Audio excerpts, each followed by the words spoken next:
هفته خبر تو خبر داره براتون از نظام پادر هوایی که تو تله اتمی پشت مذاکرات مسکو گیر کرد و تیغ تحریم نفتی هم داره رو گردنش فرو میاد. حالا این وسط سیدعلی به مصداق باسیلی صورت رو سرخ کردن میخواد با وارونگویی از نگرانی مقامات نظام کم کنه. تحریم اثری ندارد. تحریم نمیتوانه ملت ایران را از حرکت به جلو باز بدارد. توقف ممنوع است. در راه پیشرفت توقف ممنوعه. عرض بکنم تو حاشیه که این تحریم هایی که انجام گرفت بزرگترین کمک را به ما در این زمینه کرد. خلاصه ولی فقیه میخواد وانمود کنه که از آب تحریم ها یه ماهی برای نظامش گرفته، اما ظاهرا این ماهی بیشتر موجب ترس و نگرانی بسیجی ها شده.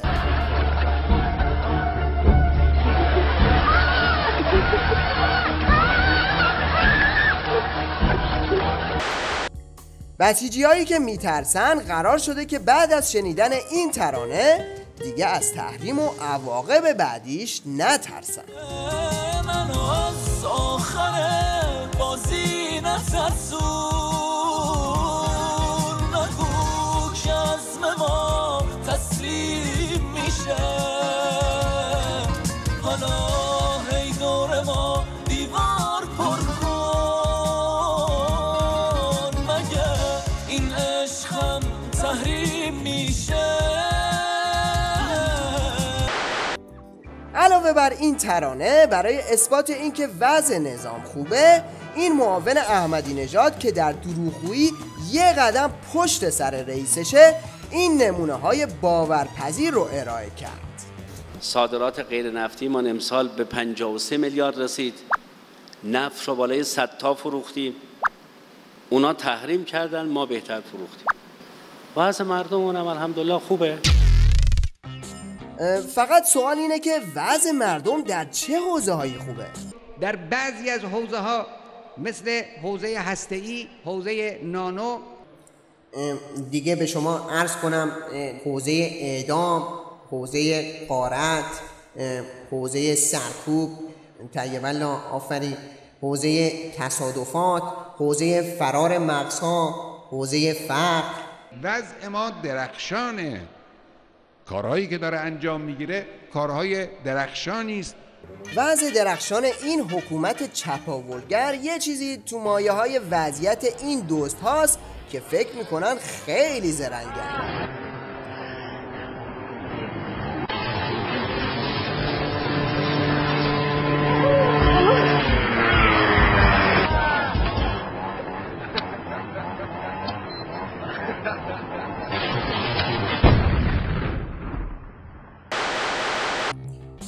یکی از حوزه های درخشان نظام حوزه جنگ و دعواهای باندیه که حرارتش هر بار زیاد میشه که کم نمیشه.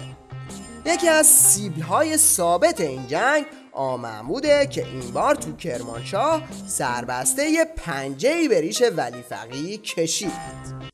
اما اینکه یه جوری حرف بزنن که انگار کل کشور خرابه، همینطوری میگم. حالا ما اونا کاری نداریم چون حرف منم گوش نمیدن ظاهرا. من هر دفعه که میگم تشدید میکنن، حمله رو 5 برابر میکنن. فعلا هم سیب منم و همکاران من فعلا خیال میکنم ما رو بزنن تخم 3 زرده کردن. مزادن ما، فحش دادن به ما که هنر نیست. اگه راست میگن برن اوناییشه. بله جرأت دارن برن سراغ اون جایی که هرچند که احمدی نژاد جرأت نداره اسم اون بالایی‌ها رو بیاره، ولی اسم خود احمدی نژاد رو همه جا برای خندیدن استفاده میکنن، حتی در اون طرف اقیانوس ها. محمود احمدی نژاد.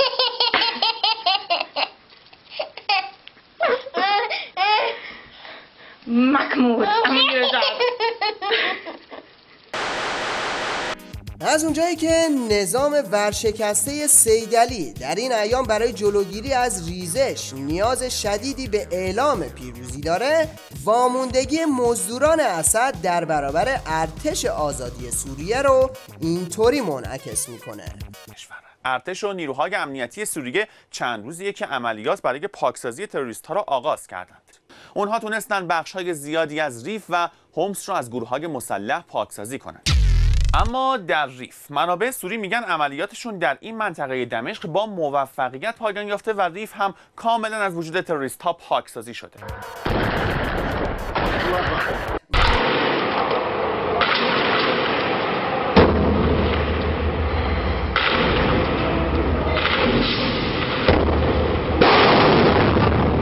الله اکبر. کتیبه فوار بابا عمر. بله، خوشخیالی سید علی برای تموم شدن بحران سوریه مثل خوشحالی این دوچرخه سواره که فکر میکنه کار رو تموم کرده.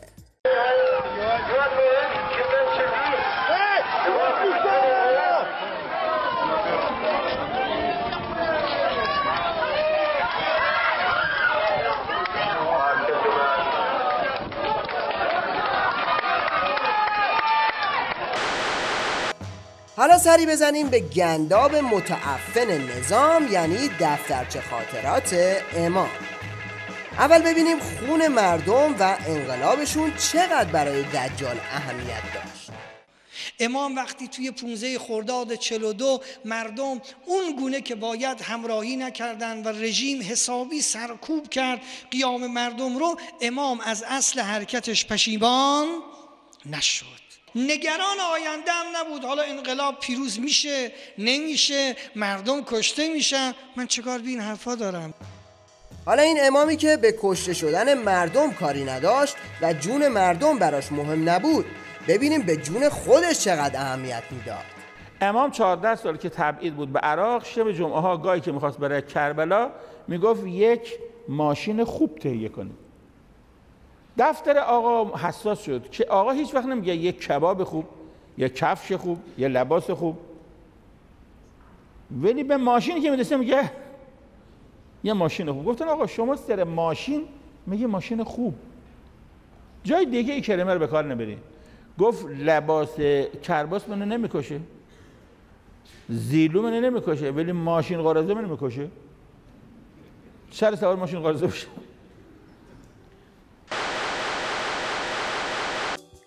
از اونجایی که صنعت چاپلوسی یکی از پولسازترین حرفه‌های مجریان تیوی ریشه، بعضیا برای سبقت از بقیه دیگه خیلی رو کار میکنن. یک خبر خیلی مهم. چی؟ امشب تولد کیه؟ بگو تولد کیه؟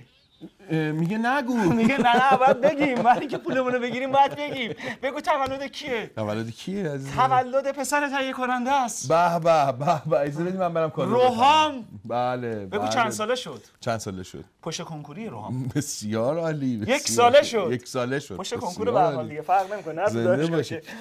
خب وقتی مجری این حرفا رو بزنه، بازخوردش از طرف بیننده هم اینطور پیامک ها میشه. دقیقاً بعد از اون پیامی که نوشتن برنامه‌تون خیلی بهم انرژی میده، یه دوستی نوشته برنامه‌تون مزخرف. دستش درد نکنه. خوبه. این خیلی مهمه ها. یعنی ببین کسی که ما رو دوست نداره و کسی که ما رو دوست داره، هر جفتشون دارن ما رو نگاه میکنن. یعنی آره و هر دو به ما پیام میدن. یعنی که این به نفع ماست و این یک اتفاق خوبه در رسانه. حالا این اتفاق خوب توی رسانه رو داشته باش تا از این بهترش هم باز پیش بیاد.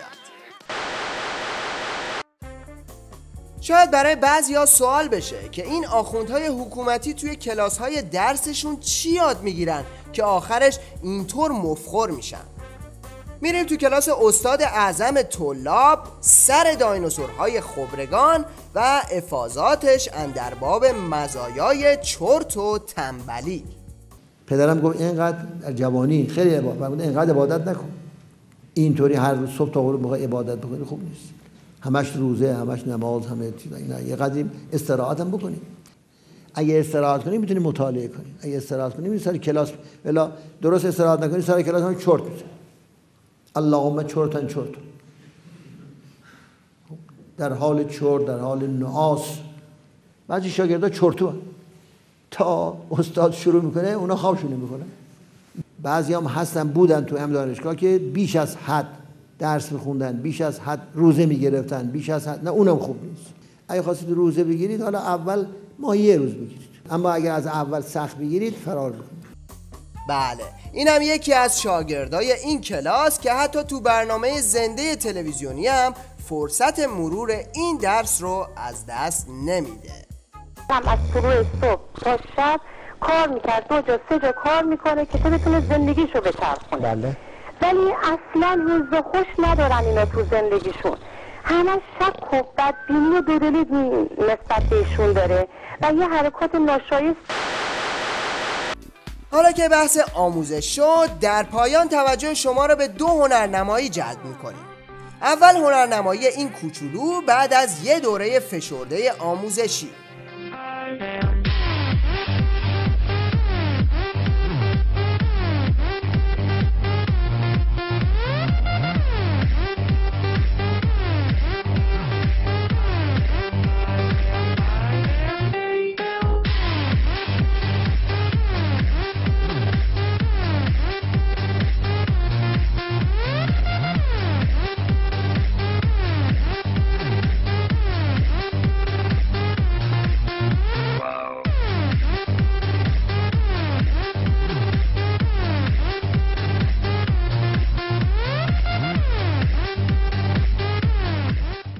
و حالا هنرنمایی این گروه از کوچولوها ولی بدون هیچ آموزشی.